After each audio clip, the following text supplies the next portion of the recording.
اور ہماری پاکیزگی کو آلودہ کر رہا ہے۔ ایسی حالت میں ان بھائیوں سے چھو جانے کو رائی سے پہاڑ نہ بنائیں جنہیں ہم اپنی کم علمی اور غرور کے باعث اپنے سے کمتر تصور کرتے ہیں۔ اس قادر مطلق کے دربار میں ہم سے یہ نہیں پوچھا جائے گا کہ ہم نے کیا کیا کھایا ہے اور کس کس کو چھوا ہے، بلکہ یہ پوچھا جائے گا کہ ہم نے کس کس کی خدمت کی ہے اور کس طرح کی ہے۔ اگر ہم نے معذور اور دکھی انسان کی خدمت کی ہوگی تو وہ ضرور ہم پر مہربانی کریں گے۔ جس طرح ہمیں برے لوگوں اور بری باتوں سے احتراز کرنا چاہیے، اسی طرح خراب، ہوس انگیز، گندگی سے بھرے کھانے پینے سے بھی پرہیز کرنا چاہیے۔ لیکن ہمیں ان اصولوں کی پابندی کو ضرورت سے زیادہ اہمیت نہیں دینی چاہیے۔ ہم خوراک کی شکل میں مختلف چیزوں کا پرہیز چھل کپٹ، دھوکہ دھڑی اور گناہوں سے نجات کے لیے نہیں کرتے، اور اس اندیشے سے کہ ان کے چھو جانے سے ہماری روحانی ترقی میں رکاوٹ نہ پڑے، ہمیں کسی غریب یا گندے بھائی بہن کی خدمت سے ہرگز منہ نہ موڑنا چاہیے۔ میری زندگی کے کام۔ میرا نام پیغمبر کے ساتھ لیا جائے، میں خود کو اس قابل نہیں سمجھتا۔ میں تو ایک سیدھا سادہ انسان ہوں جو سچ کا متلاشی ہے۔ میں اسی زندگی میں روح کی جھلک دیکھنے اور نجات حاصل کرنے کے لیے بے چین ہوں۔ میں اپنے ملک کی جو خدمت کر رہا ہوں وہ تو میری اسی کوشش کا ایک حصہ ہے جس کے ذریعے میں 5 عناصر سے تشکیل شدہ اس جسم سے اپنی روح کو نجات دلانا چاہتا ہوں۔ اس نظریے کے تحت میری ملک کی خدمت کو صرف اپنی غرض کے حصول کا جذبہ سمجھا جا سکتا ہے۔ مجھے اس فانی دنیا کی کوئی لالچ نہیں ہے۔ میں تو خدائی مملکت، نجات کو حاصل کرنے کی کوشش کر رہا ہوں۔ اپنے اس مقصد کے حصول کے لیے غاروں میں جا کر بیٹھنے کی کوئی ضرورت نہیں، البتہ یہ حاصل ہو جائے یہی میرے لیے بہت ہے۔ غاروں میں بیٹھنے والا زاہد تصورات میں محل کھڑا کر سکتا ہے، لیکن جنک جیسے محل میں رہنے والوں کو اس تصوراتی محل کی ضرورت نہیں۔ غاروں میں بیٹھا جو راہب تصورات کی دنیا میں گم رہتا ہے اسے شانتی کہاں، لیکن جنک جیسے محلوں میں عیش و عشرت کی زندگی گزارنے والے لوگ یہ شانتی حاصل کر سکتے ہیں۔ میرے لیے نجات کا راستہ اپنے ملک اور اس کے باشندوں کی خدمت کے لیے لگاتار محنت کرنا ہے۔ میں دنیا کے ہر باشندے کے ساتھ ایک رشتہ قائم کر لینا چاہتا ہوں۔ میرا ہر دشمن میرا دوست ہے۔ اس عقیدے پر میں عمل پیرا ہوں۔ یہی وجہ ہے اگر کوئی مسلمان، ہندو یا عیسائی مجھ سے نفرت کرتا ہے تو بھی میں اسی جذبے سے اس سے محبت کرنا چاہتا ہوں جس طرح میں اپنی بیوی اور بیٹے کو ان کی نفرت کے باوجود چاہتا ہوں۔ اسی طرح میری ملک سے محبت، سوائے اس کے کہ میں اسے حسد اور لالچ سے نجات حاصل کرنے اور اس دنیا کے قیام کے لیے ایک منزل سمجھتا ہوں، کچھ اور نہیں ہے۔ اس سے یہ معلوم ہو جاتا ہے کہ میرے نزدیک مذہب سے جدا سیاست کوئی مطلب نہیں رکھتی۔ سیاست مذہب کی پابند ہے۔ مذہب سے جدا سیاست کو ایک پھانسی ہی سمجھا جائے کیونکہ اس سے روح ختم ہو جاتی ہے۔ شدھی اور تبلیغ۔ میرے خیال سے ہندو مذہب میں اس کے لیے کوئی مقام نہیں ہے۔ مجھے محسوس ہوتا ہے کہ اپنی تشہیر کی اسکیم بنانے میں آریہ سماجوں نے عیسائیوں کی نقل کی ہے۔ اپنے مذہب میں لوگوں کا یقین پیدا کرنے کا یہ جدید طریقہ کار مجھے پسند نہیں۔ اس سے فائدے کی جگہ نقصان ہی ہوا ہے۔ مذہب کی تبدیلی انسان اور خالق کے درمیان کی چیز سمجھی جاتی ہے، لیکن آج اس کا ایسا زوال ہوا ہے کہ اس کے لیے انسان کی خود غرضی کی فطرت کو مہمیز کرنے کا طریقہ اپنایا جانے لگا ہے۔ آریہ سماجی مبلغوں کو جو مزہ دوسرے مذاہب پر کیچڑ اچھالنے میں آتا ہے وہ کسی اور بات میں نہیں آتا۔ ایک ہندو ہونے کے ناطے میری عقل تو یہی کہتی ہے کہ سبھی مذاہب سچے ہیں، سب کی ابتدا ایک خالق سے ہے۔ پھر بھی سبھی مذاہب خام ہیں کیونکہ وہ ہمیں انسانوں کے ذریعے حاصل ہوتے ہیں اور انسان کبھی بھی مکمل نہیں ہوتا۔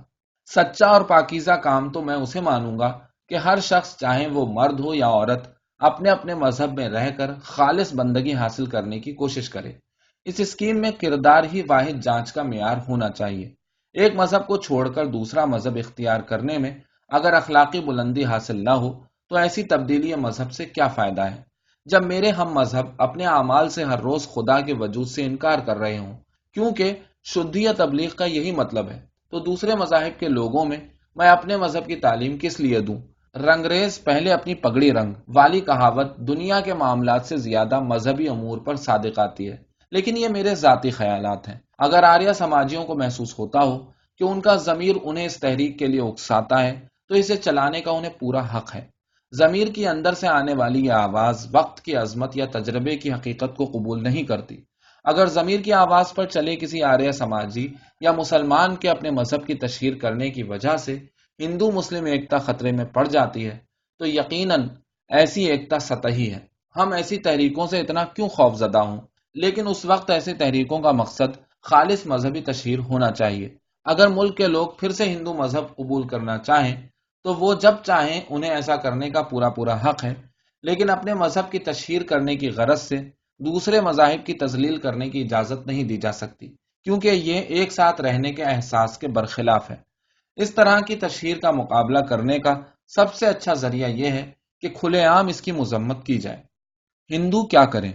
اگرچہ ہندوستان کے زیادہ تر ہندو اور مسلمان ایک ہی نسل کے ہیں، تو بھی مذہبی ماحول نے انہیں ایک دوسرے سے مختلف کر دیا ہے۔ میں اس بات کو مانتا ہوں اور میں نے دیکھا بھی ہے کہ عقیدے اور تصورات کی بدولت انسان کی شکل اور فطرت بدل جاتی ہے۔ سکھ لوگ اس بات کی تازہ مثال ہیں۔ مسلمان زیادہ تر اقلیت میں ہیں، اس لیے قومیت کی شکل میں وہ زیادہ تر باغی بن گئے ہیں۔ پھر وہ ایک نسبتاً نئی روایت کے وارث ہیں۔ ان میں زندگی کے اس نسبتاً نئے طریقے کی وجہ سے زیادہ ہمت دکھائی دیتی ہے۔ میری رائے میں تو قرآن میں عدم تشدد کو خاص اہمیت دی گئی ہے، لیکن 1300 سالوں سے حکومتیں وسیع کرنے کی وجہ سے مسلمان ایک لڑاکو یا حملہ آور ذات ہو گئے ہیں۔ انہیں دھینگا مشتی کی عادت پڑ گئی ہے۔ غنڈہ گردی دھینگا مشتی کا فطری نتیجہ ہے۔ ہندو لوگوں کی تہذیب بہت قدیم ہے اور ان کی رگوں میں عدم تشدد سمایا ہوا ہے۔ ان کی تہذیب ان سارے تجربات سے پہلے گزر چکی ہے جن سے یہ دو نئی قومیں گزر رہی ہیں۔ اگر ہندو مذہب میں آج کل کے معنوں میں اقتدار اور ہوس پرستی رہی بھی ہے تو وہ زمانہ بیت گیا ہے۔ دوسرے، اس نے خود غور و فکر کر کے یا وقت کی بے رحمی سے مغلوب ہو کر اسے چھوڑ دیا ہے۔ یہاں عدم تشدد کی فوقیت کی وجہ سے ہتھیاروں کا استعمال کچھ ہی ذاتوں تک محدود رہ گیا، اور ان لوگوں نے بھی رشیوں نبیوں کے نقش قدم پر چلنا ہمیشہ اپنا مذہب تصور کیا۔ اسی وجہ سے فرقے کی شکل میں ہندوؤں کے پاس وہ دماغی صلاحیت نہیں جو لڑنے بھیڑنے کے لیے ضروری ہے۔ اس کے علاوہ اپنی روحانی تعلیمات کو کنٹرول میں نہ رکھنے کی وجہ سے وہ ہتھیاروں کی جگہ دوسرے مؤثر طریقوں کا استعمال کرنا بھول گئے، اور ہتھیاروں کا استعمال کرنے کے طریقوں سے ناواقفیت ہونے، نیز فطری جھکاؤ نہ ہونے کی وجہ سے وہ اس قدر رحم دل ہو گئے کہ انہیں ڈرپوک اور بے وقوف کے نام سے پکارا جا سکتا ہے۔ میں سمجھتا ہوں کردار کی یہ خامی ان کی اعلیٰ ظرفی بن گئی ہے۔ اس طرح کا خیال رکھتے ہوئے بھی میرا نظریہ یہ نہیں ہے کہ ہندوؤں کی حد بندی کی خاصیت کا، جو کہ بری تو ہے ہی، ان کی کمزوری سے کوئی خاص تعلق ہے۔ اپنی حفاظت کے لیے اکھاڑوں میں مشق پر میرا یقین نہیں ہے۔ اس کی وجہ بھی یہی ہے۔ جسمانی طاقت بڑھانے کے لیے میں ان کو کارآمد سمجھتا ہوں، لیکن خود حفاظتی کے لیے میں روحانی تعلیمات کی احیا کو ہی ضروری سمجھتا ہوں۔ خود حفاظت کے لیے سب سے مؤثر اور پائیدار وسیلہ ہے نفس کی طہارت۔ غلط طریقوں سے پھیلائی جانے والی خطرناک باتوں سے میں ڈرنے والا نہیں ہوں۔ اگر ہندو اپنے آپ پر اعتماد رکھیں اور روایت کے مطابق اعمال کرتے رہیں تو انہیں غنڈہ گردی سے ڈرنے کی کوئی ضرورت ہی نہ رہے۔ جس لمحے وہ حقیقی روحانی تعلیمات کو پھر سے اپنا لیں گے، اسی دن سے مسلمانوں کے دل پر اس کا اثر پڑنے لگے گا، اور ناممکن ہے کہ اس کا اثر نہ پڑے۔ اگر میرے پاس ایسے ہندو نوجوانوں کا غول ہو جو اپنے آپ میں بھروسہ رکھتے ہوں، اور مسلمانوں میں بھی ایسے نوجوان نکل آئیں، تو یہ غول کمزور لوگوں کے لیے ڈھال بن جائے گا۔ وہ ہندو نوجوان یہ سکھا دیں گے کہ کس طرح دوسروں کو مارے بغیر بھی جیا جا سکتا ہے۔ میرے خیال سے اس کے علاوہ کوئی دوسرا راستہ نہیں ہے۔ جب ہمارے آباء و اجداد پر مصیبتیں پڑتی، اس وقت وہ تزکیہ نفس کرتے تھے۔ وہ جسم کو کمزور سمجھ کر عجز و انکسار کے ساتھ عبادت کرتے، اور اس وقت تک عبادت میں مشغول رہتے جب تک ان کی پکار پر وہ قادر مطلق توجہ دینے کے لیے مجبور نہیں ہو جاتا۔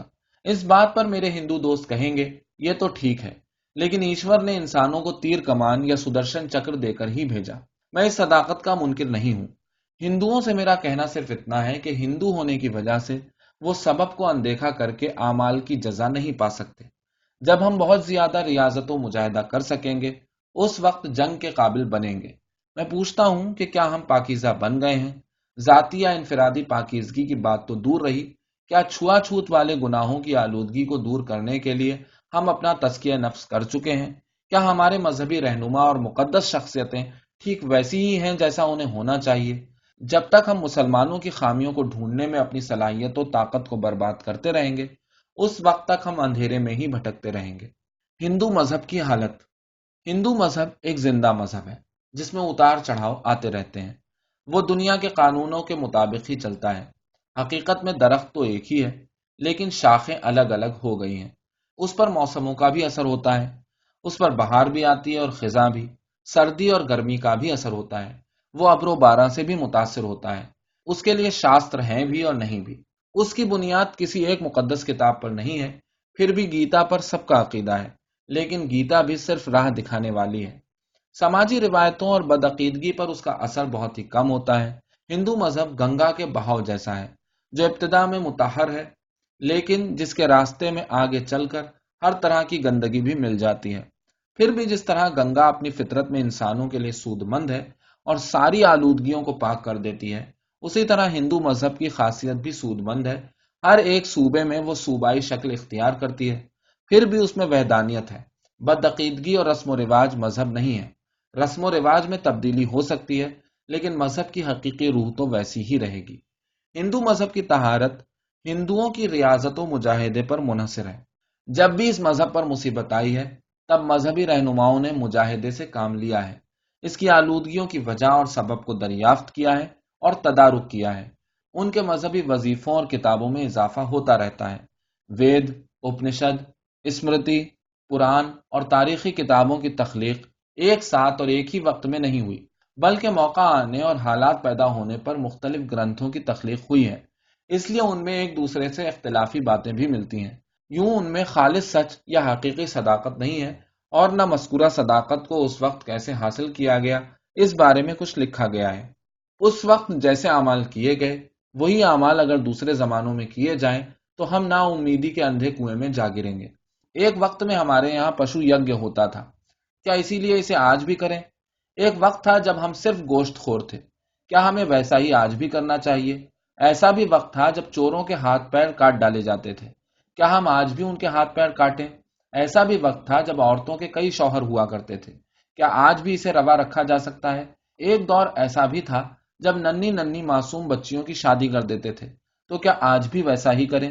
ایک وقت میں ہم نے کچھ انسانوں کو ذلیل سمجھا تھا، کیا اس لیے آج ہم ان کی اولادوں کو بھی قابل نفرت سمجھیں؟ ہندو مذہب جامد بننے سے صاف انکار کرتا ہے۔ علم کی وسعت کی کوئی حد نہیں، صداقت کی حد کوئی تلاش نہیں کر سکا ہے۔ روح کی طاقت کے بارے میں نئی نئی جستجو ہوتی رہتی ہے۔ ہم تجربوں سے گزرتے ہوئے مختلف قسم کی تبدیلیاں کرتے رہیں گے۔ صداقت تو ایک ہی ہے، لیکن مکمل طور پر اس کا احاطہ کون کر سکا ہے؟ آج جو چیز وید کے نام سے مشہور ہے، وہ تو وید کا کروڑواں حصہ بھی نہیں ہے جو ہم لوگوں کے پاس ہے، اور اس کا مطلب بھی پوری طرح کون جانتا ہے؟ اتنا بڑا جال ہونے کی وجہ سے ہی رشی منیوں نے ہمیں ایک بہت بڑی بات سمجھائی ہے۔ اس کائنات کے اجزاء الگ الگ کرنا ناممکن ہے، اپنے کو علیحدہ کر کے دیکھنا ممکن ہے۔ اپنے آپ کو پہچان لیا تو دنیا کو پہچان لیا، لیکن اپنے آپ کو پہچاننے کی کوشش کرنا ضروری ہے۔ یہ کوشش بھی پاک صاف طریقوں سے ہونی چاہیے۔ بغیر دل کی پاکیزگی کے کوشش کا پاکیزہ ہونا ناممکن ہے۔ خدا کی مہربانی کے بغیر قانونوں کی پیروی دشوار ہے۔ عقیدت اور عبادت کے بغیر خدا کی مہربانی نہیں مل سکتی۔ تلسی داس نے رام نام کی عظمت کا بیان کیا ہے۔ جو دل سے اس کا جاپ کر سکتا ہے وہی سناتنی ہندو ہے، باقی سب تو اندھا کنواں ہے۔ اب راقم الحروف یعنی میرے وسوسوں پر توجہ کریں۔ یورپ کے لوگ ہمارے رسم و رواج کو دیکھتے ضرور ہیں، لیکن میں اسے مطالعے کا نام نہیں دوں گا۔ وہ تو تنقید کرنے کی نگاہ سے دیکھتے ہیں، اس لیے ان سے میں اپنے مذہب کے بارے میں کچھ نہیں سیکھ سکتا۔ لیکن ہندو مذہب کی حد صرف خوراک اور غذا تک محدود نہیں ہے۔ اس سے زیادہ اہم بات عمل کا خلوص ہے۔ سچ اور عدم تشدد پر سختی سے گامزن ہونا ہے۔ گائے کا گوشت نہ کھانے والے مغرور سادھو کے مقابلے میں گائے کا گوشت کھانے والا رحم دل، سچا اور خدا سے ڈرنے والا انسان 1000 گنا اچھا ہندو ہے۔ جو سچ بولنے والا، خلوص نیت سے عمل کرنے والا ہے، جس نے گائے کے گوشت کی غذائیت میں تشدد کا احساس کیا ہے، جس نے اسے کھانا چھوڑ دیا ہے، اور جو ہر ذی جان پر رحم کرتا ہے، اسے ہم سر جھکا کر آداب کرتے ہیں۔ اس نے تو ایشور کو دیکھا ہے، پہچانا ہے۔ وہ سب سے بڑا عبادت گزار ہے، وہ جگت گرو ہے۔ آج ہندو مذہب اور دیگر مذاہب کا امتحان ہو رہا ہے۔ سناتن سچ ایک ہی ہے، خدا بھی ایک ہی ہے۔ لکھنے والے، پڑھنے والے اور ہم سب منتروں کے جال میں نہ پھنس کر سچ کے آسان راستے پر چلیں گے، تبھی ہم لوگ سناتنی ہندو رہ سکیں گے۔ سناتنی مانے جانے والے بہت سے لوگ راستے سے بھٹک گئے ہیں۔ ان میں سے کون جانتا ہے کہ اس کی عبادت قبول ہوگی یا نہ ہوگی؟ زور زور سے رام نام جپنے والے بہت سے رہ جائیں گے، اور چپ چاپ رام کا کام کرنے والے تھوڑے سے ہی لوگ کامیابی سے ہمکنار ہو سکیں گے۔ چھوا چھوت کا راون۔ اگر ہم اپنی آج کی حالت کا مقابلہ پرانی داستانوں سے کریں تو پرانوں کی بہت سی کہانیاں بہت ہی خطرناک کہی جا سکتی ہیں۔ اگر ہم اپنی زندگی شاستروں میں بتائی گئی ہر چھوٹی بڑی بات کے مطابق گزاریں یا ان میں جن کرداروں کا ذکر ہوا ہے ان کی ہو بہو نقل کرنے لگیں تو یہ شاستر ہماری زندگی کے لیے موت بن جائیں گے۔ ہمیں تو ان سے صرف اصولوں کی موٹی موٹی باتیں سمجھنے میں مدد ملتی ہے۔ اگر کسی مذہبی کتاب میں کسی مشہور شخصیت کے گناہ کرنے کا کوئی تذکرہ ہے تو کیا اس سے ہمیں گناہ کرنے کی اجازت مل جاتی ہے؟ اگر انہوں نے ہم سے ایک بار ہی یہ کہہ دیا کہ اس دنیا میں آخری فتح سچ کی ہی ہوتی ہے اور سچ بولنا ایک خدائی صفت ہے تو ہمارے لیے اتنا ہی بہت ہے۔ یہ کہنا کہ یدھشٹر کو بھی جھوٹ بولنا پڑا تھا نامناسب ہے، بلکہ اس سے زیادہ یہ کہنا زیادہ نامناسب ہوگا کہ جب انہوں نے جھوٹ بولا تو انہیں اسی لمحے مصیبت جھیلنی پڑی اور ان کی شہرت اور عزت انہیں سزا سے بچانے میں ان کے کام نہ آئی۔ اسی طرح ہمارا یہ کہنا بھی غیر مناسب ہوگا کہ آدی شنکر اچاریہ نے کسی چنڈال سے دور رہنے کے لیے کہا تھا۔ ہمارے لیے یہی سبق کافی ہوگا کہ جس مذہب میں ہر ذی جان کے ساتھ محبت سے پیش آنے کا درس دیا جاتا ہے اور جس مذہب میں کسی حقیر ذی جان سے بھی سنگ دلانہ برتاؤ منع کیا گیا ہے اس میں معصوم لوگوں کو سماج سے دور رکھنے کی بات کہی ہی نہیں جا سکتی۔ اس کے علاوہ یہ بھی تو نہیں معلوم کہ آدی شنکر اچاریہ نے کیا کہا تھا اور کیا نہیں کہا تھا۔ یہاں لفظ چنڈال کا کس معنی میں استعمال ہوا ہے اس کے بارے میں تو ہمیں اور بھی کم معلوم ہے، جبکہ یہ معلوم ہے کہ اس لفظ کے کئی معنی ہیں جس میں سے ایک معنی گنہگار کے بھی ہیں۔ اگر سارے گناہ گاروں کو اچھوت تسلیم کر لیا جائے تو اس بات کا اندیشہ ہے کہ ہم سبھی اچھوت بن جائیں گے اور خود ہمارے پنڈت جی بھی نہیں بچ سکیں گے۔ چھوا چھوت کے قدیم ہونے سے انکار نہیں، لیکن اگر اسے برائی تسلیم کرنا ہے تو قدامت کے نام پر اس کی حمایت نہیں کی جا سکتی۔ تلسی داس جی، رامائن کو آپ سب سے مقدس کتاب مانتے ہیں، لیکن اس کی وجہ کیا ہے یہ سمجھ میں نہیں آتا۔ دیکھیے، تلسی داس جی نے عورتوں کی کتنی تحقیر کی ہے، بالی کے قتل کی حمایت کی ہے، وبھیشٹر کے ملک کے ساتھ غداری کرنے کی کس قدر تعریف کی ہے، سیتا جی پر سخت مظالم کرنے والے رام کو بھگوان کہا ہے۔ ایسی کتاب میں آپ کو کس طرح کی جمالیات نظر آتی ہیں؟ آپ تلسی داس جی کی شاعری کی اعلیٰ خصوصیات کے لیے رامائن کو مقدس کتاب نہیں سمجھتے، اور اگر ایسا ہو تو کہنا پڑے گا کہ آپ کے اندر شاعری کو پرکھنے والی تنقیدی بصیرت کی کمی ہے۔ اوپر دیے گئے سارے سوالات صرف ایک شخص کے نہیں ہیں، بلکہ مختلف دوستوں نے مختلف موقعوں پر جو کچھ لکھا یا کہا ہے اس کا لب لباب ہے۔ اگر ایسی ایک ایک بات کو لے کر جانچیں تو ساری رامائن ہی ایوب سے بھری کتاب سمجھی جا سکتی ہے۔ صرف اس بات سے تسلی ہوتی ہے کہ اس طرح ہر کتاب اور ہر شخص کو ہی نقائص کا پلندہ سمجھا جا سکتا ہے۔ ایک پینٹر نے اپنے مبصرین کا جواب دینے کے لیے اپنی پینٹنگ کو ایک نمائش میں رکھا اور اس کے نیچے لکھا، اس تصویر میں آپ کو جو جو سقم نظر آئے وہاں اپنے قلم سے نشان لگا دیں۔ نتیجہ یہ ہوا کہ اس تصویر کے ہر حصے میں کسی نہ کسی خامی کی نشاندہی کی گئی، مگر حقیقت یہ تھی کہ وہ تصویر آرٹ کا ایک شاہکار تھی۔ مبصرین نے تو وید، انجیل اور قرآن میں بھی بہت سے نقائص ڈھونڈے ہیں، لیکن ان مقدس کتابوں کے عقیدت مند ان میں کوئی نقص نہیں پاتے۔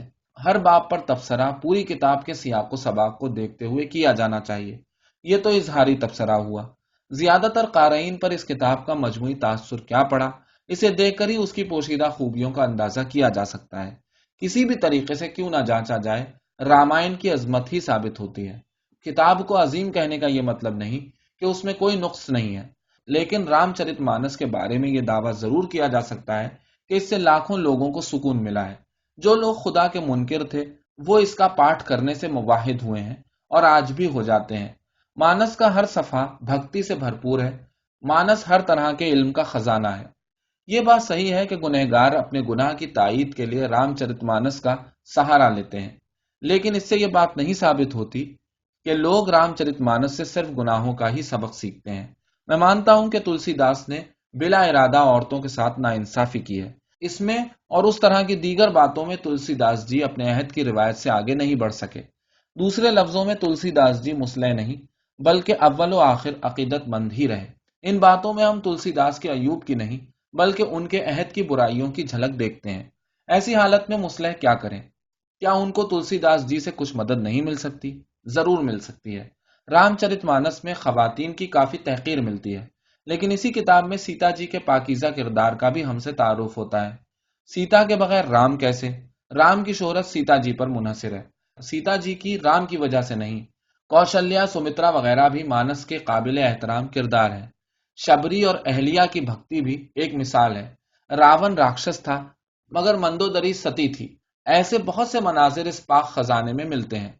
میرے خیال میں ان سب تذکروں سے یہی ثابت ہوتا ہے کہ تلسی داس جان بوجھ کر عورت کی تحقیر کرنے والے نہیں تھے۔ اپنے علم و عقل سے وہ عورتوں کی عقیدت کیش تھے۔